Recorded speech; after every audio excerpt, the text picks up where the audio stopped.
Mr Batten has selected a number of right-wing YouTubers as candidates for the European elections, and according to the Guardian newspaper, they encourage followers to join a hate-filled social media platform which is used by the perpetrator of an anti-Semitic massacre that left 11 Jewish worshippers dead in the United States last year. Have you read this article? Are you aware of it? Can you comment on it? One, I haven't read the article. Two, it seems to me that you're trying to find a very tenuous link across the internet. Everything is linked together on the internet in one way or another. But in fact, the YouTubers who have joined UKIP generally are not right-wing at all. That's quite false. I mean, if you look at Mark Meakin, he's not at all right-wing. I would say he was broadly left-wing, in fact. And Carl Benjamin isn't right-wing. I would say he's more or less a liberal, would be the best way to describe his politics. And if people go onto YouTube and watch his thousands of hours of very interesting discourse, they'll see what I'm talking about. So these people are not right-wing, and the use of far-right is a very lazy media term for, frankly, working class concerns, and it's an effort to smear UKIP by pretending that we're somehow connected with extremist activity or extremists, and we're not. I reject more or less all of what you've just said. Okay, let me quote the person you think is going to be party leader, Gerard Batten. He has said that UKIP should become, and I quote, a radical populist party. Radical is not the same as extremist. It means that you wish to get to the root of the matter, and that's very important. Margaret Thatcher was a radical. Tony Benn was a radical. So I think you might be misinterpreting the word radical there. Do you think UKIP can clean up its image? Yeah, well, I think that's down to the press. The press obviously has put great effort into the moment at smearing us. We continue to put forward an excellent manifesto and policies. We continue to compete. And in the end, I think that people will recognise that we are a democratic party that's not going to disappear. We are going to be here. We are going to keep fighting at all levels, local, Westminster, EU Parliament if necessary, unfortunately, and we are going to keep fighting. So I think people will increasingly return to the party, particularly when they find that the Brexit Party fails to deliver real Brexit and we end up with fake Tory Brexit too. Can you think of one single difference from UKIP as far as Brexit is concerned? Yes, we're not interested in the issue of Islam. Of course, people who are against Brexit. Regarding Brexit. What do you make of what Jonathan Bullock says? You're a party obsessed with Islam.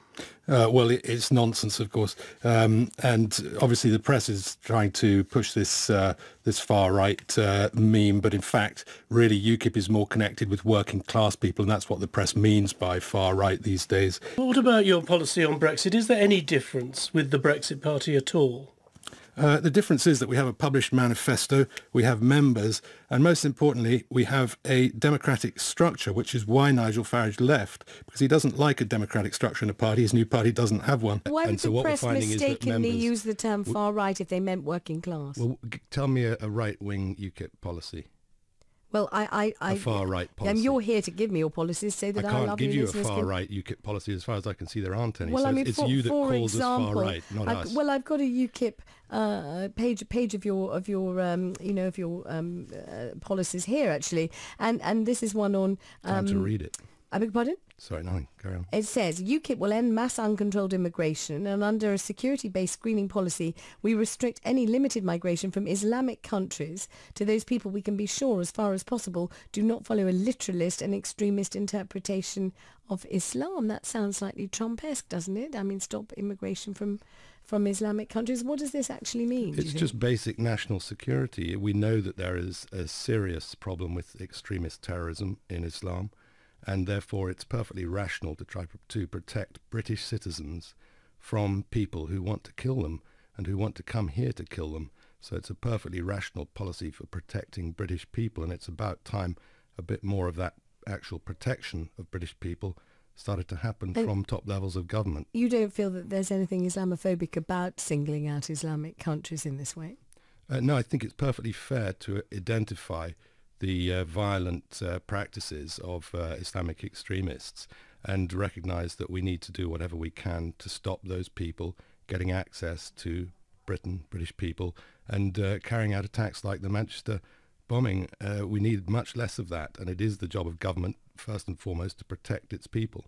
This is Carl Benjamin we're talking about, your Southwest candidate. He didn't say he wouldn't rape someone. He said, I wouldn't even rape the Labour MP Jess Phillips, following reports that she'd received abuse on Twitter from people spurred on. Well, do you think that means that he would? No, I think it means that Well, he then thinks what's she's the so... problem? One of our reporters went to Romford on Friday and looked carefully, tried to do his best to locate somebody, but couldn't find a single person who said that they vote for UKIP. And one man said that your party was a bunch of racists. And I wonder whether you have any explanation as to why people would consider UKIP to be a bunch of racists if you think that that's not accurate. Because the press constantly say so. So it's to do with the way you're represented, not with the behaviour or not with the ideology, not with the philosophy, not with the conduct of your members, but with the press. Totally. It's the press's responsibility, is it? Well, I do think people are much too quick to label someone as a racist without any reason at all. And we get a lot of that, of course.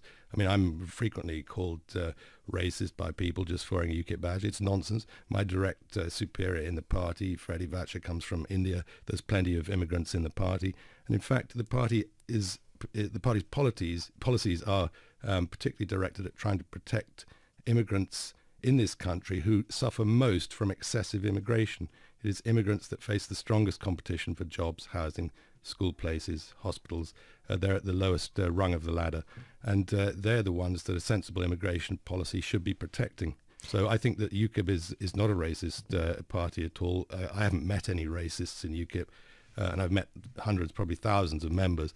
So I think it's just a false attack. It's just smear. It's a dirty smear tactic. Right. And so your confidence level is, how would you rate your confidence in your ability to win this seat and deliver whatever it is you think you're going to deliver when you get there? I think it's highly unlikely that I will be returned to the European Parliament. I accept that. But I will go on fighting for years and years for this cause, because we must leave the EU. It's an unsafe structure to stay inside. Why unsafe? Well, I think that the entire Tower of Babel is going to come crashing down at some point, and the further we are from the building when that happens, the more likely we are to be able to come in and help any survivors. And when you say the Tower of Babel will come crashing down, I mean, it's enormously evocative. I don't know if people will really be able to understand what you mean by that. Which elements of the tower? I mean that the EU as a centralised Soviet-style political project is doomed. And we're already seeing a lot of unrest in Europe and across Europe. And I think it's going to come to an end. It's a shame that it can't be carefully deconstructed in the way that UKIP is trying to. But unfortunately, our Parliament refuses to take the simple steps to remove us from the problem so that we're in a better state to come in and help afterwards. Some are predicting the end of UKIP after the European elections.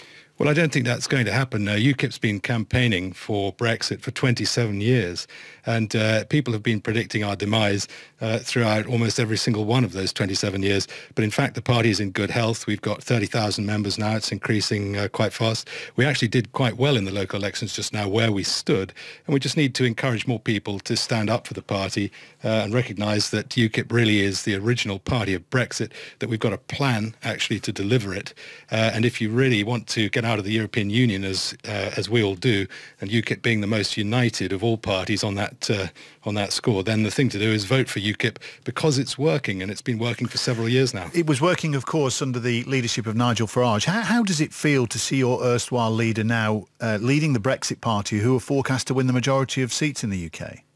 Well, Nigel Farage could have come back as leader of UKIP at any time over the last 3 years. My view is that the reason he didn't is that the party is democratic and he couldn't run it as a sort of feudal fiefdom. But he's got his feudal fiefdom now. I don't think that British people in the end are enemies of democracy, and I think at some point in the future they're going to see that that kind of party, that structure of party based on one personality, isn't really the answer. UKIP has a manifesto, a very good manifesto that it's been developing and improving over many, many years. We've got members who vote on just about everything.